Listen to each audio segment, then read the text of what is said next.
जो जिन दो लोगों का एक जैसी उनकी नाड़ी होगी, उनका स्वभाव एक जैसा होता है, सोच एक जैसी होती है, चिंतन एक जैसा होता है, ऐसे लोग जो एक व्यक्ति जिस वस्तु को पसंद करता है उसका जीवन साथी उसी वस्तु को पसंद करता है, तो इन दोनों में ईगो बहुत जल्दी टकरा जाती है। जब तक ये लोग मिलते हैं तो इतना खास होके मिलते हैं कि दूसरा सारी चीज़ें भूल जाते हैं, और जब लड़ते हैं तो इतनी बुरी तरह लड़ते हैं कि सब कुछ छूट जाता है।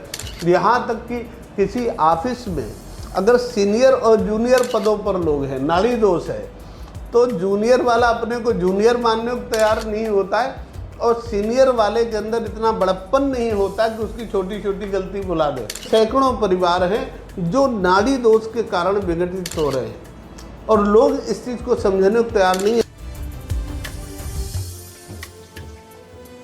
नमस्कार, मैं हूं संजय पांडे और आप देख रहे हैं नस्ल खबर का धर्म चैनल। धर्म को बढ़ावा देने का हमारा एक ही मकसद है कि धर्म बढ़े, सनातन धर्म बढ़े और धर्म से जुड़ी हुई सटीक जानकारियां आप तक पहुंचें। उसी सिलसिले में हमारे लगातार एपिसोड आप देखते रहते हैं, और इसका हमारी बड़ी मुहिम भी चल रही कि हम धर्म को प्रोत्साहित करें, बढ़ाएं, इस धर्म की सही और सटीक जानकारी आप तक पहुँचाएँ। और इसी जानकारी के पहुँचाने के लिए आज हम इस कार्यक्रम बढ़ा रहे हैं, और मेरे साथ मौजूद हैं जाने माने ज्योतिषाचार्य डॉक्टर शेष नारायण वाजपेयी जी, जो एक जाने माने ज्योतिषाचार्य हैं। इनके बारे में जितनी हम विस्तृत जानकारी दें वो शायद कम पड़ेगा, इसलिए आप स्क्रीन पर देख पा रहे होंगे उनके बारे में। BHU से उन्होंने PhD वगैरह किया हुआ है। तो आपका बहुत बहुत स्वागत है। नमस्कार। जिस तरह दर्शक भी आप देख रहे होंगे, सोच रहे होंगे आज हम क्या बताने वाले हैं। एक नाम सुना होगा आपने, नाड़ी दोष। ये नाम अक्सर अगर कोई 90s के दशक के लोग होंगे उनको अच्छे से पता होगा, बट आने वाली पीढ़ियों को शायद जानकारी भी ना हो कि नाड़ी दोष होता क्या है, इसका क्या प्रभाव होता है, और वही हम जानेंगे। सबसे पहले तो ज्योतिषाचार्य जी, ये बताइए ये नाड़ी दोष होता क्या है। मुझे तो मालूम है, जी, आपको भी मालूम है, बट आज के जो पीढ़ी है उनको नहीं पता, और जैसे जैसे मॉडर्न युग हमारा ये बढ़ता जा रहा है, लोग इसको अवॉइड कर रहे हैं कि ये क्या होता है, कुछ मतलब नहीं नाड़ी दोष का, होता क्या है। जी संजय जी, नाड़ी दोष सामान्य रूप से तो प्रचलित है कि वैवाहिक कार्यों में नाड़ी दोष का उपयोग किया जाता है, कि दो लोगों का जब एक लड़की एक लड़के का विवाह होता है तो अगर उन दोनों में नाड़ी दोष होता है तो ये माना जाता है ये विवाह बन नहीं रहा है, इनका विवाह आपस में एक दूसरे के साथ नहीं किया जाना चाहिए जी।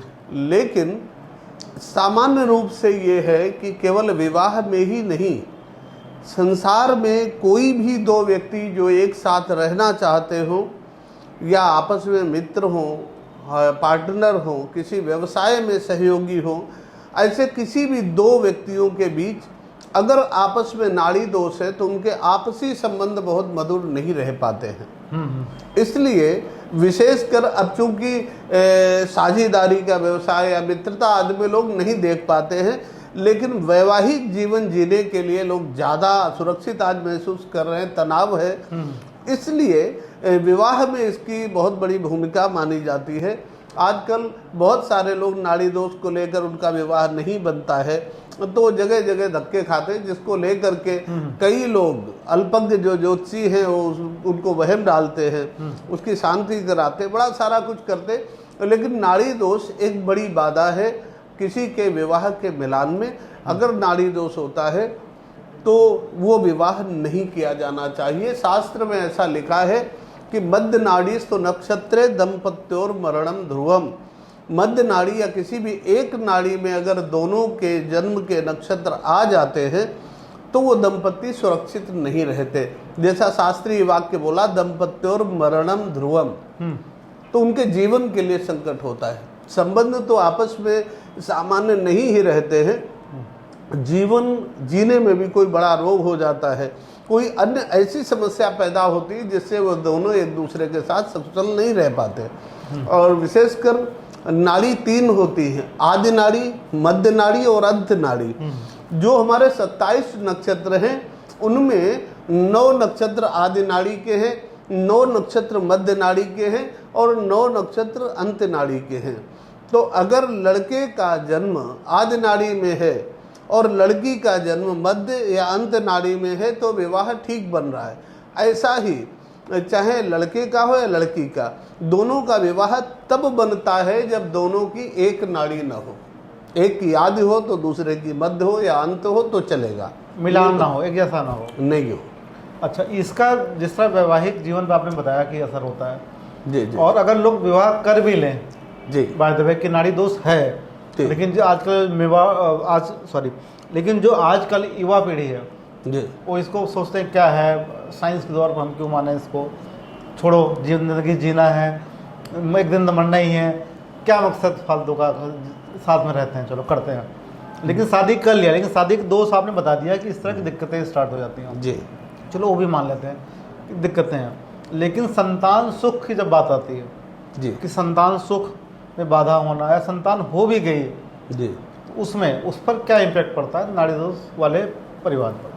हाँ, नाड़ी दोष के परिवार में सबसे बड़ी दिक्कत ये है कि अगर संतान हो भी गई, वैसे इतना लंबा चल नहीं पाता है, संतान होने के पहले ही ये दोनों पहुंचता नहीं मामला वहां तक। हाँ, विघटित हो जाते हैं, और यदि पहुंच भी गया तो संतान होने के बाद ये किनारा हो जाता है इनका एक दूसरे का।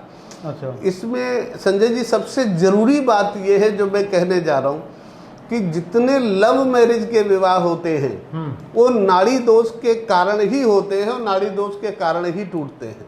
अच्छा, क्योंकि जो जिन 2 लोगों का एक जैसी उनकी नाड़ी होगी, उनका स्वभाव एक जैसा होता है, सोच एक जैसी होती है, चिंतन एक जैसा होता है, ऐसे लोग, जो एक व्यक्ति जिस वस्तु को पसंद करता है उसका जीवन साथी उसी वस्तु को पसंद करता है, तो इन दोनों में ईगो बहुत जल्दी टकरा जाती है। सेम सोच है, सेम सोच है, और इनका अगर जीवन में कभी पद प्रतिष्ठा या किसी वस्तु से एक व्यक्ति का लगाव हो गया तो फिर दूसरा व्यक्ति मानेगा नहीं। जैसे सीता जी के प्रति श्री राम का आकर्षण का पति थे, लेकिन राग छल वाला रावण भी, अच्छा, उसका भी आकर्षण वही हुआ, क्योंकि इन दोनों का नाड़ी दोष था। अच्छा, रावण और राम का नाड़ी दोष का अगर प्रथम दृष्टया पूछे तो एक नाम अगर दोनों का होता है, इसका मतलब ये माना जाता है ये एक राशि के, एक नक्षत्र के, एक चरण का है। तो जब ऐसा होता है तो दोनों की आपस में इसलिए पटरी नहीं खाती कि दोनों का चिंतन एक जैसा होता है। जब तक ये लोग मिलते हैं तो इतना खास होके मिलते हैं कि दूसरा सारी चीजें भूल जाते हैं, और जब लड़ते हैं तो इतनी बुरी तरह लड़ते हैं कि सब कुछ छूट जाता है। यही कारण है लव मैरिज वाले, पहले तो चिंतन एक हुआ, विचार एक, व्यवहार एक, सब कुछ देख करके एक दूसरे से जुड़ जाते हैं, और जुड़ने के बाद जब साथ होते हैं तो पटरी नहीं खाती, तो भयंकर लड़ जाते हैं। तो ये हाँ, तो आपने, चलिए तो शादी विवाह की बातें आपने की जी जी, लेकिन आपने शुरुआत में एक लाइन और बोली थी आपने जी कि जो व्यवसायिक कार्य में है, पार्टनर है, जी जी जी, वो भी, हाँ हाँ बिल्कुल, वहाँ भी नाड़ी का मिलान होना बहुत जरूरी है क्या? जी, नाड़ी मिलान का मतलब आपसी संबंध हमारे कैसे रहेंगे, क्योंकि व्यवसाय है, उसमें भी जब आपस के संबंध पटरी खाएंगे, अच्छे रहेंगे, तभी व्यवसाय अच्छा रहेगा। बहुत सारे व्यापार ऐसे हैं जिनमें लोग एक दूसरे को धोखा दे के निकल जाते हैं, व्यवसाय खत्म हो जाता है। इसलिए वहाँ भी नाड़ी दोष को देखा जाना बहुत आवश्यक है। यहाँ तक कि किसी ऑफिस में अगर सीनियर और जूनियर पदों पर लोग हैं, नाड़ी दोष है, तो जूनियर वाला अपने को जूनियर मानने को तैयार नहीं होता है, और सीनियर वाले के अंदर इतना बड़प्पन नहीं होता कि उसकी छोटी छोटी गलती बुला दे। वो दोनों जूझ ही करते हैं एक दूसरे से। अच्छा, इसलिए व्यवहारिक जीवन में भी नाड़ी दोष की बहुत बड़ी भूमिका है। यहाँ तक कि पति पत्नी, पिता पुत्र, माता और बेटे के संबंध में, भाई बहन के संबंध में भी नाड़ी दोष बड़े संबंधों को खराब करता है। संजय जी, आजकल एक प्रचलन पड़ गया है कि लोग अपने घर में 2 बच्चों का नाम एक अक्षर से रखने लगे हैं। हाँ, अगर ऐसा किसी भी घर में है तो उन दोनों बच्चों का आपस में स्नेह रह ही नहीं सकता। कुछ दिन रहेगा तो बहुत घनिष्ठ रहेंगे, और टूटेगा तो फिर जुड़ने की संभावना नहीं होती। तो अब ये आपने सब कुछ बता दिया साइड इफेक्ट। इसमें एक चीज जोड़ रहा हूँ जी, प्रकाश महाजन, प्रमोद महाजन, प्रवीण महाजन, तीनों एक अक्षर पर थे। एक अक्षर का मतलब होता है कि नाड़ी दोष था। अच्छा। तो 3 में तीनों के साथ जो हुआ सारे समाज को पता है। ऐसे और भी सैकड़ों परिवार हैं जो नाड़ी दोष के कारण विघटित हो रहे हैं और लोग इस चीज़ को समझने को तैयार नहीं। हाँ, हम एक चीज़ स्पष्ट कर दें कि हमारी बातों से कुछ ऐसा लग रहा है कि जैसे 2 लोग एक अक्षर से नाम उनका प्रारंभ हो रहा हो तभी ऐसा होगा, ये जरूरी नहीं है। ये तो एक सीधा सा उदाहरण है। इसके अलावा भी बहुत सारे अक्षर ऐसे होते हैं जो एक दूसरे के साथ नाड़ी दोष की श्रेणी में आते हैं। वो ऐसे बताना संभव नहीं होता, वो तो जब विचारा जाता तभी संभव होता है।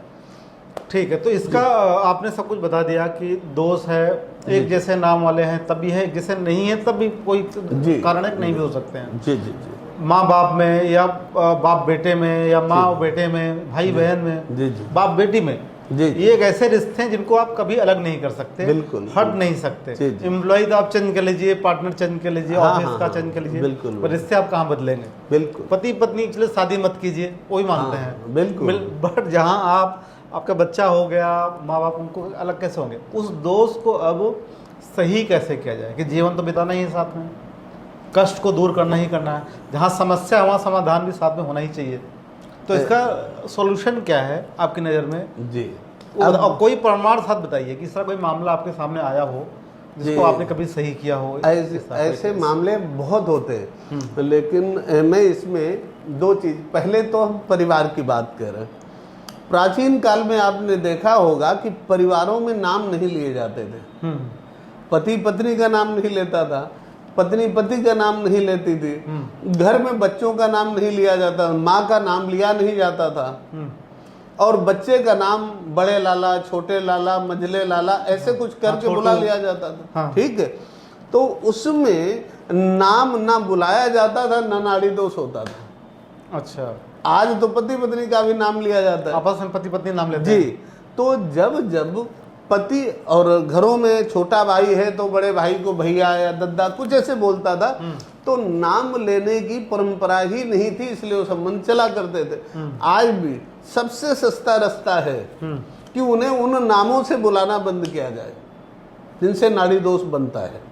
अच्छा, अब जैसे आपका नाम संजय पांडे जी है और हमारे साथ ऐसा लगता हो नाड़ी दोष बन रहा है, हम संजय जी कहना छोड़ दें, पांडे जी कहना शुरू कर दें, तो वो दोष नहीं है, हमारे साथ नहीं है।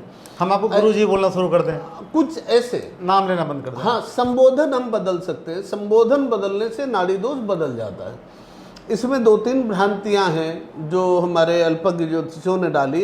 एक कहते हैं नाड़ी दोषस्तु विप्राणाम, नाड़ी का दोष केवल ब्राह्मणों में होता है, बाकी में नहीं होता है। ये सबसे गलत बात है। सब में है? हाँ, सब में होता है। वो मानते नहीं, लेकिन हाँ, वो एक विकल्प ऐसा मानते। एक ज्योतिष सर्व संग्रह किताब प्रकाशित हुई, उसमें इस तरह लिखा हुआ है, लेकिन इसका ऐसा कोई लेना देना नहीं। इसके लिए मैंने जो चिंतन किया वो ये है कि पहले ब्राह्मणों में एक विवाह होता था, बाकी जातियों में अगर कोई दुर्घटना घट गई तो दूसरा विवाह कर लिया जाता था, और ब्राह्मणों में ऐसा नहीं होता था।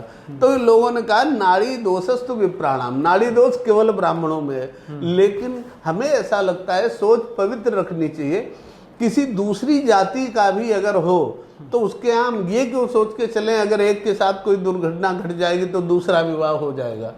हमें ये मान के चलना चाहिए दोष होता है, तो हमें इस तरह की छूट नहीं देना चाहिए कि ब्राह्मणेतर, अगर ब्राह्मण नहीं तो हाँ हो जाएगा। नाड़ी दोष हर किसी में होता है, हर किसी को मानना चाहिए। और इसके प्रभाव जैसे ये होता है कि बहुत सारे लोग आधुनिक हैं, नहीं मानते हैं, ये मानने न मानने की बात नहीं है। जो नहीं मानते हैं, अभी एक दिन हमने टीवी पर देखा, आ रहा था और एक अखबार में भी प्रकाशित हुआ कि 65 से 70% केस कोर्ट में केवल तलाक के हैं, वैवाहिक विवाद के हैं, किसी भी कास्ट के, सभी के। हाँ। तो ये जो विवाह नहीं विचारते हैं या जो विवाह विचरवाते हैं लेकिन वो लोग योग्य नहीं हैं, जो ठीक से नहीं विचारते हैं, तो ये उनकी गलती के कारण ऐसा हो रहा। नहीं, इतना बड़ा वैवाहिक विघटन इस देश में नहीं होता। हमारी परम पवित्र संस्कृति थी। अपने बूढ़े लोग वो देखो, दोनों एक कितने स्नेह से रहते हैं। इसलिए नाड़ी दोष को हर किसी को मानना चाहिए, चाहे कार्य क्षेत्र हो या किसी के साथ पार्टनरशिप हो, अथवा मालिक नौकर का संबंध हो, या पति पत्नी का, मानना हर जगह चाहिए, हर जगह देखना चाहिए। चलिए, अब इसका आपने वो बताइए कि जैसे सपोज किसी ने कर ही लिया शादी, जी नाड़ी दोष है लेकिन फिर भी कर लिया जी, कि हमें कर ही लेना है कुछ भी हो, या अनजाने में हो गई, मानिए कि उनकी मिलान किसी ऐसे पंडित ने कर लिया जिनको जानकारी नहीं थी, उन्होंने बोल दिया कि ठीक है जी पर शादी के बाद पता चल गया कि नहीं तो गड़बड़ था, जी, तो क्या करें उसको? हाँ, उसके लिए सबसे पहली बात उन दोनों को एक संकल्प लेना चाहिए, निश्चय करना चाहिए कि हमारे जीवन से जुड़ी कितनी भी प्रिय वस्तु के प्रति अगर मेरा आकर्षण होगा और मेरे जीवन साथी का भी होगा, तो ये दोनों को संयम लेना चाहिए कि यदि मुझे ना भी मिली तो मैं हंसते हंसते ये निर्णय स्वीकार कर लूंगा। मतलब उनके साथ हठ नहीं रखूंगा, टकराव नहीं होना चाहिए। हाँ, संयम से उसको एक दूसरे को कि पहले आप वाली कहानी जी, कि कोई चीज आगे चलो आप ले लो। हाँ, इस तरह का समझौता यदि कर सकता है तो ठीक चल जाएगा फिर। और दूसरा, रही बात आयु क्षय होता है, तो आयु क्षय को कम करने के लिए ओम नमः शिवाय या मृत्युंजय मंत्र का जप किया जा सकता है, जिससे उन दोनों के जीवन में कोई स्वास्थ्य और आयु संबंधी दुर्घटना न घटित हो। जी, चलिए, ये आपने बहुत सही जानकारी दी। और बहुत लोगों में मिथ हमेशा ही बना था, ये नाड़ी दोष, कुंडली दोष, क्या दोष शादी के बाद, तो इसको बहुत लोग हल्के में रहते हैं। जिस तरह आपने लेकिन आंकड़े बता दिए कोर्ट में तलाक के मामले, लोग अब शायद दिमाग खुल गया होगा कि इतने सारे मामले चल रहे हैं, तो उसके पीछे का कारण कहीं न कहीं नाड़ी दोष भी हो सकता है, जिसको लोग इग्नोर करके शादियां कर लेते हैं।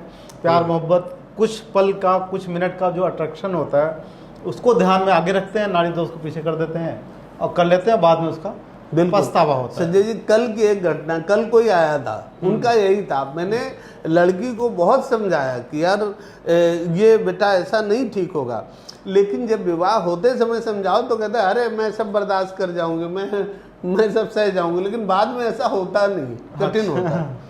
तो इस प्रकार से अगर अपना आत्मसम्मान या उसे कहते ईगो जिसे बोलते हैं, वो कंट्रोल रखा जाए, थोड़ा सा हाँ नियंत्रित रखा जाए, तो वैवाहिक जीवन व्यवस्थित रूप से चल सकता है। नाड़ी दोष के परिमार्जन का ये भी एक विकल्प हो सकता है। चलिए, बहुत सटीक जानकारी आपने दी जी, इसके लिए बहुत बहुत आभार आपका। और अगले सब्जेक्ट पे दोबारा हम जल्दी ही बात करते हैं आपसे। नमस्कार। अभी भी आपके मन में ऐसे कोई सवाल आ रहे होंगे जिसके हम जवाब नहीं ले पाए हैं, तो हमें जवाब लिखकर भेजिए कमेंट बॉक्स के अंदर। ज्योतिषाचार्य जी वाजपेयी जी उसका जवाब देंगे आपको। और आप संपर्क करना चाहें तो संपर्क भी कर सकते हैं, सीधे उनकी वेबसाइट पर विजिट करके वहाँ बात भी कर सकते हैं आप। धन्यवाद।